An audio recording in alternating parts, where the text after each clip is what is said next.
12வது வார்டு சிறுபான்மை கவுன்சிலர் அவர்களை புறக்கணித்து பொன்னேரி நகராட்சி பொறியாளர் செயல்படுகின்றார். அவரை கண்டித்து பொன்னேரி வார்டு 10 மற்றும் 12 பேராட்சி மன்ற உறுப்பினர்கள் கூட இருக்கிறார்கள். அவர்கள் பெண்கள் என்பதனால் சரியாக பேச வருவதில்லை. பொதுவாக பொன்னேரி நகராட்சியில் வார்டு 12இல் பல்வேறு திட்டங்களை புறக்கணிக்கிறார். பொன்னேரி அதிகமாக வருவாய் தரக்கூடிய வார்டு பொன்னேரி 12வது வார்டு. ஆனால் இந்த வார்டில் வருவாய் வரதை பொது நிதியை வேறு வார்டுகளுக்கு தான் பயன்படுத்துகிறாரே தவிர இங்கே சுத்தமாக எதை சொன்னாலும் புறக்கணிக்கிறார். மழைநீர் கால்வாய் அமைச்சு தாங்கன்னு சொன்னாக்கா எவ்வளோ பேர் இங்கே கழிவு நீர் கால்வாய் வெளியே வருது, அளவு கொடுன்னு கேட்குறாரு. கோயில் நிர்வாகம், இந்து அறநிலையத்துறை கோயில் நிர்வாகம் கால்வாயான அமைப்பதற்கு சில வழிமுறையோடு அனுமதி கொடுத்தாங்க. அதை கேட்டாக்கா அதுக்கும் செயல்பட மாட்டேன்றாரு.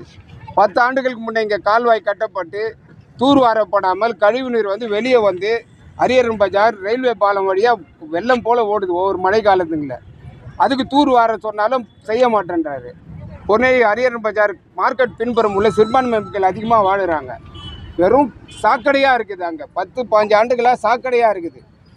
அவர் எந்த இதுவும் செய்ய மாட்டேன்றாரு. பல்வேறு புகார்கள் நாங்கள் கொடுத்துருக்குறோம். சுத்தமாக எங்களை 12வது வார்டு சிறுபான்மை பெண் கவுன்சிலர் என்பதனால புறக்கணிக்கிறாரோ என்னன்னு தெரில.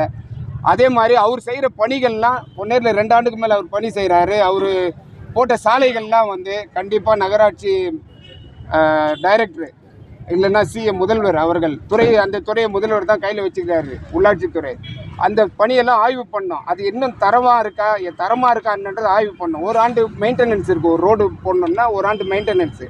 ஒரு ஆண்டுக்குள்ளே அந்த சாலைகள்லாம் பழுதாக இருக்குது. ஆனால் இவர் போய் ஆய்வு பண்ணுறதே இல்லை. இவர் உட்கார்ந்து எடுத்துகிட்டே ஒரு எஸ்டிமேட் போடுவார்.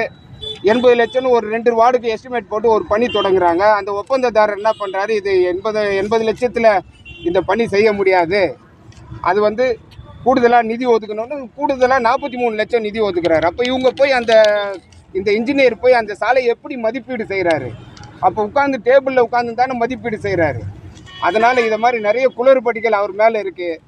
நிறைய டேபிள் சப்ஜெக்ட் என்ற அடிப்படையில் நிறைய கவுன்சிலர்கள் தெரியாமல் நிறைய நடக்குது. எங்கள் மனைவி அந்த கேட்போம், டேபிள் சப்ஜெக்ட் எதாவது கொடுத்தாங்களேன்னா அதெல்லாம் தெரியாது, கொடுக்கலன்றாங்க. ஆனால் நிறைய டேபிள் சப்ஜெக்ட்டுங்க இணைச்சி நிறைய ஊழல் நடக்குது. அவர் மேலே துறை ரீதியாக ஆய்வு பண்ணி உண்மையாக இருக்கும் பட்சத்தில் அவர் மேலே கண்டிப்பாக நடவடிக்கை. அவ்வளோ விஷயம் இருக்குது. ஆனால் நகராட்சி துறை ஆய்வு பண்ண வேண்டும், விசாரித்து நடவடிக்கை எடுக்க வேண்டும் என்று கேட்டுக்கொள்கிறேன். நன்றி. முகமது ஷக்கீல், முன்னாள் பேரூராட்சி மன்ற உறுப்பினர். என் மனைவி நகரமன்ற உறுப்பினராக இருக்கிறாங்க. அவங்க எதுவும் சரியாக பேச வரதில்லை. அதனால தான். நன்றி. இதில் இது அனைவருக்கும் வணக்கம்.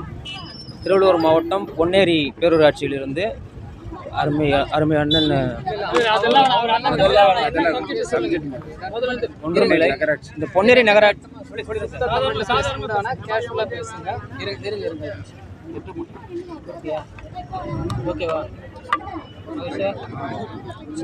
தமிழக அரசு தமிழக வெற்றி கழகம் ஆட்சி அமைந்து இன்றுடன் 100 நாட்கள் ஆகிவிட்டது. 10 நாளில் இந்த கோரிக்கையை வைக்கவில்லை.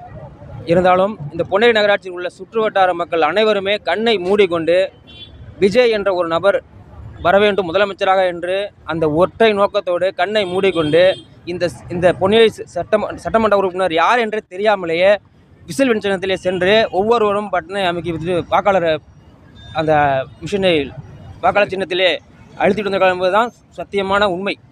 ஆகையால் தயவு செய்து 100 நாள் ஆகிவிட்டது. இந்த அண்ணா சிலை பின்புறம் 100 அடி பின்னாடி சென்றால் அவ்வளவு பள்ளம் மேடு.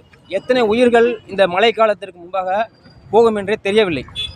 ஆகையால் முன்னெச்சரிக்கை நடவடிக்கையாக மக்களின் மீது உண்மையான அக்கறை கொண்டிருந்தால், மக்களின் மீது மிகுந்த அன்பும் பாசமும் வைத்திருந்தால் எத்தனையோ குழந்தைகள் விஜய் மாமாவுக்கு ஓட்டு போடுங்கள் என்று சொல்லி பெரியவர்களையும் முதியவர்களையும் வீட்டில் உள்ள அனைவரையுமே சொல்லி ஓட்டு போட வைத்திருக்கிறாங்க. அந்த குழந்தைகள் அந்த வயிற்றிலே ஒரு குழந்தையை வைத்துக்கொண்டு ஒரு கர்ப்பிணி பெண்ணு கூட இந்த சாலைகள் கடந்து செல்லலாம்.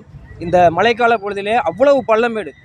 ஒரு ஆட்டோ ஓட்டுநர் வண்டியில் யார் கர்ப்பிணி பெண்கள் வந்தால் உடனே இறக்கி விட்டுறாங்க. இந்த ரோடு சரியில்லை. இந்த ரோட்டில் நீங்கள் ஏற்றி வந்தீங்கன்னா உங்கள் வயிற்றில் உள்ள கர்ப்பம் கலைந்து விடும். நல்லா புரிஞ்சுங்க, இதுதான் உண்மை. உங்கள் வயிற்றில் உள்ள கர்ப்பம் கலைந்து விடும் என்பதற்காகவே யாருமே இந்த ஆட்டோ ஓட்டுநர்கள் அதிகமாக கர்ப்பிணி பெண்களை ஏற்றுவதில்லை. அந்த அளவுக்கு இந்த சுற்று வட்டாரத்தில் உள்ள சாலைகள் மிக மோசமாக இருக்குது. இந்த அடுத்து மழைக்காலம் வரப்போகுது. இந்த மழைக்காலத்துக்கு முன்பாக உடனடியாக இந்த சாலைகள் சம்மந்தப்பட்டது ஆதவ் அர்ஜுனா அமைச்சர் அவர்கள் தான் என்று நினைக்கிறேன். அவரும் மற்றும் இந்த பொன்னேரி சுற்று வட்டார மக்களினுடைய சட்டமன்ற உறுப்பினர் MS ரவி ஐயா அவர்களும் மற்றும் முதலமைச்சர் கவனத்துக்கு இதை உடனடியாக கண்டு சென்று உடனடியாக இதற்கு மிக ஒரு தீர்வு கொடுக்க வேண்டும் என்று அன்புடன் கேட்டுக்கொள்கிறேன். நன்றி. என் பேர் உதயமூர்த்தி, ஆட்டோ ஓட்டுநர். நன்றி.